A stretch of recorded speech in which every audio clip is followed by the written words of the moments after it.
आज इस मीटिंग का उद्देश्य जो सबसे बड़ा है वो ये है कि माता पिता जितने भी हैं उनको अपने हक और अधिकार का पता हो, एजुकेशन कोड का पता हो, आपसे कितनी फीस जो है स्कूल वाले ले सकते हैं, क्या चार्जेस आपने देने हैं, उनकी जानकारी जो है वो आपको मालूम हो।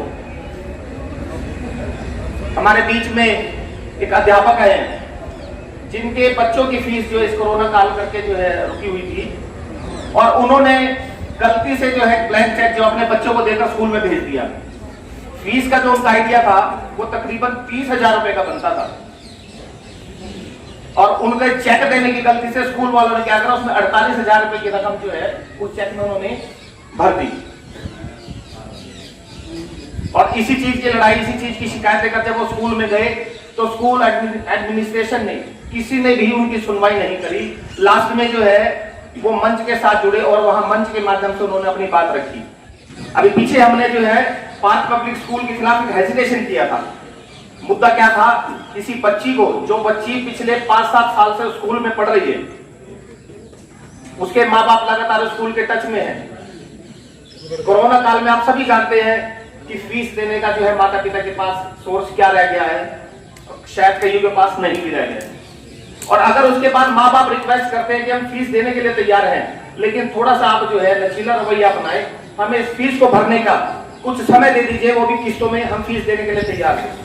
और अगर उसके बावजूद उस बच्ची को जो है खड़ा कर क्लास के सामने ये कहा जाए कि या तो फीस भर दो, नहीं तो कल से स्कूल में आने की जरूरत नहीं, वरना जो है सरकारी स्कूल में एडमिशन ले, क्या बनेगी उस बच्चे के साथ, या क्या बनेगी उस माँ बाप के साथ जो अपने आप को इतना मजबूर, इतना असहाय महसूस करे कि मेरे बच्चे को मेरी फीस ना भरने की वजह से इतनी बातें सुननी पड़ी। मतलब जो इनके मन के, जो रात को इनको सपने में आता है वो वाले फंड लिख के अगले दिन ये कापियां छपवा लो। तो एक जो शिक्षा नियमावली में ये लिखा हुआ है कि ये लोग ट्यूशन फीस के अलावा केवल 3 फंड ले सकते हैं। आपके बड़े मतलब ध्यान से सुनने वाली बात है कि एक तो स्पोर्ट्स फंड, ठीक है जी, एक चाइल्ड वेलफेयर फंड और एक red cross fund. Sports fund district अपना जो स्पोर्ट्स अफसर है, डीएसओ ऑफिस है, उसमें जाता है। चाइल्ड वेलफेयर जो फंड है वो चाइल्ड वेलफेयर डिपार्टमेंट में जाता है और रेड क्रॉस तो रेड क्रॉस में जाता है। इनकी भी फीस है 25-25 रुपए प्रति साल, मतलब एक साल में सिर्फ 25-75 रुपए ही एक बच्चे से चार्ज कर सकते।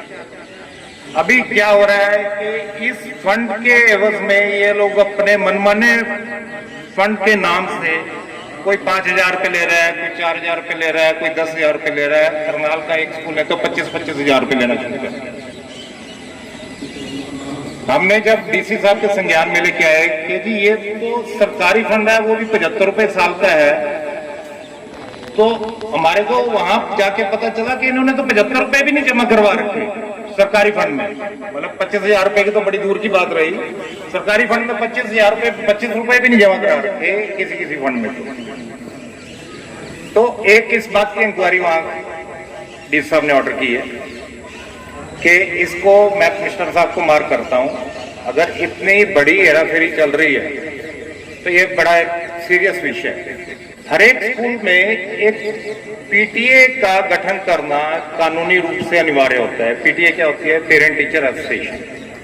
उसमें स्कूल के प्रतिनिधि, टीचर्स के प्रतिनिधि और पेरेंट्स के प्रतिनिधि, वो हर एक स्कूल में ऑलरेडी गठित है। वो उसकी प्रोसीडिंग इनको भेजनी पड़ती है, सीबीएसई में भी। हमारे को किसी को पता नहीं कि भाई ये पीटीए की कोई कभी गठन हुआ या आपसे पूछा गया आप बनना चाहते हैं कि नहीं बनना चाहते। वो पीटीए क्या करते हैं, स्कूल वाले सारे अपने यस मैन, उनसे जो मतलब जो स्कूल के आप लगा लीजिए जो यस मैन होते हैं, उनको वो बनाते हैं। वो आंख नीच के जहां इनसे साइन करवाना चाहते हैं वो साइन करवा लेते हैं। किसी भी फीस वृद्धि के लिए उस पीटीए का अनुमोदन होना बहुत जरूरी है। मतलब उसका अगर अनुमोदन नहीं होगा तो यह स्कूल 1 रुपया नहीं फीस बढ़ा सकता। आप सबसे पहले तो अपने स्कूल में जाइए और ये पता कीजिए कि जी पीटीए के मेंबर कौन है। आपको ये भी पता लगेगा कि कई मेंबर तो उनके ऐसे हैं जो स्कूल का पार्ट ही नहीं है, जो स्कूल के पेरेंट ही नहीं है।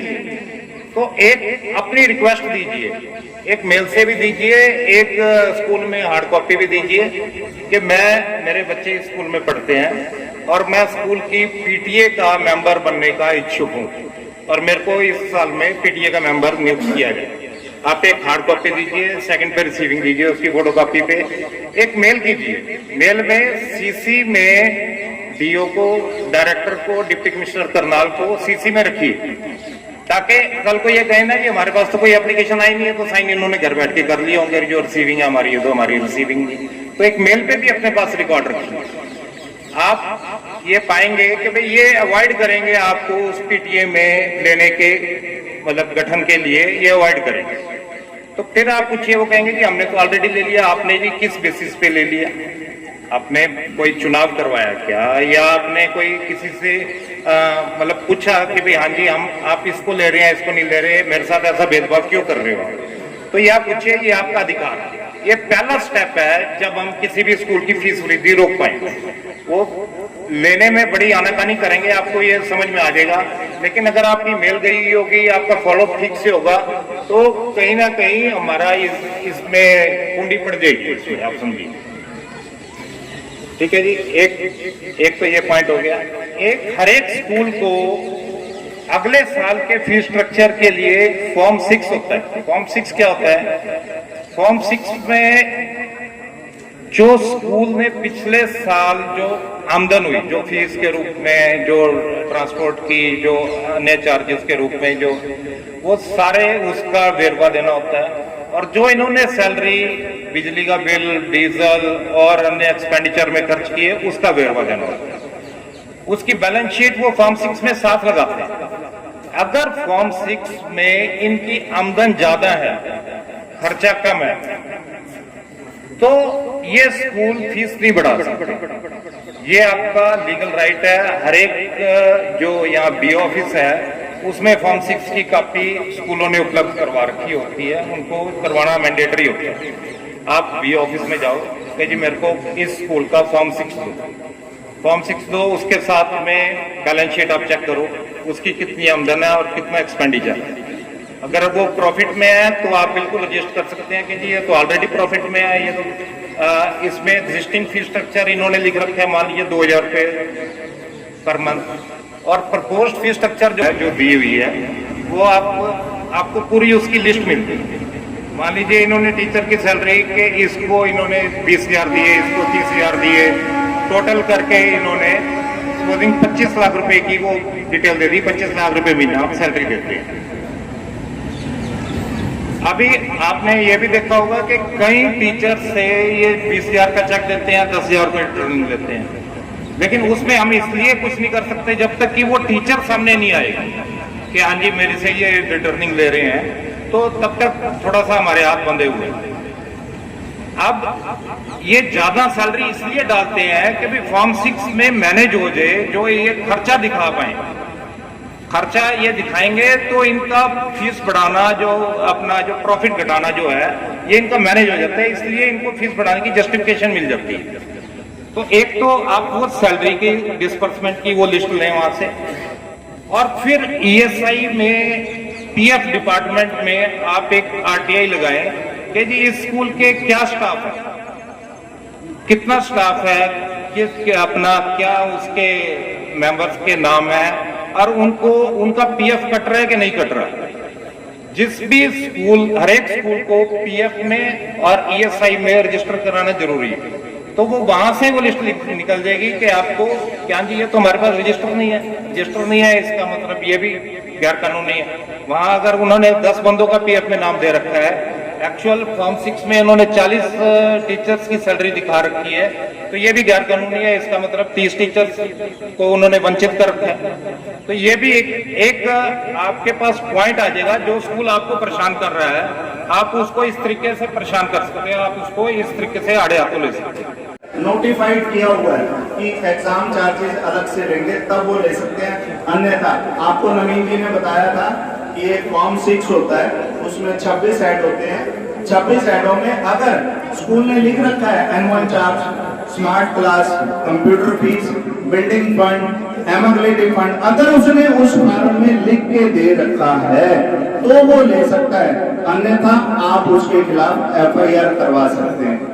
आप 100 के 100 आदमी मोहल्ले में जाओ, नुक्कड़ सभा करो, जिन जिनको जो दिक्कत है आप सारी, एक नहीं 100 नहीं, हजार नहीं 1 लाख, हमने अपना जीवन इसी काम के लिए निछावर किया है आप लोगों के लिए। आप एक बार दरखास्त दे दो, जब हम दरखास्त पे कार्रवाई, बिना दरखास्त के कार्रवाई करते हैं ना तो वो कहते हैं इनके पास कुछ नहीं है, तो ब्लैकमेल करते हैं, पैसे मांगते हैं।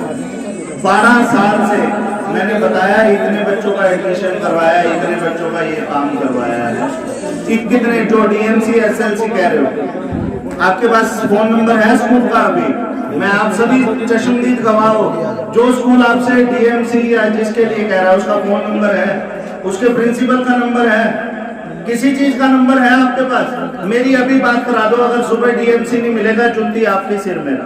आप लोग सुबह चले जाओ ना, हर आदमी खड़ा होके BO से और DO से स्कूल से कह भी तेरा फार्म 6 का है, उनको सुबह पता लग जाएगा इनको ABC आ गई है, पहली 5वीं 9वीं और 11वीं, ठीक है जी। 4 बार वो एडमिशन फीस ले सकते हैं हमारे से, वो भी एक 500-1000 रुपए होते हैं, ना कि वो 10,000 20,000 25,000। तुम सोए हुए हो, आप चकाने के लिए हम आ गए हैं।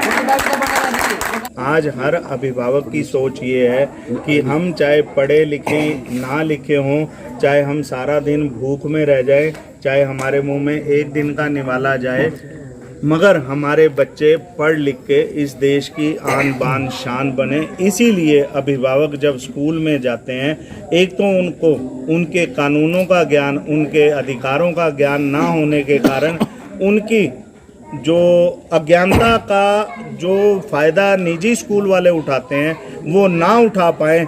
ये कार्य जो अभिभावक एकता मंच गरोंडा ने किया है ये बहुत सराहनीय है और मैं चाहूँगा इसमें लोगों को बढ़ चढ़ के भाग लेना चाहिए। बात संख्या की, सिरों की नहीं है, बात है जागरूकता की।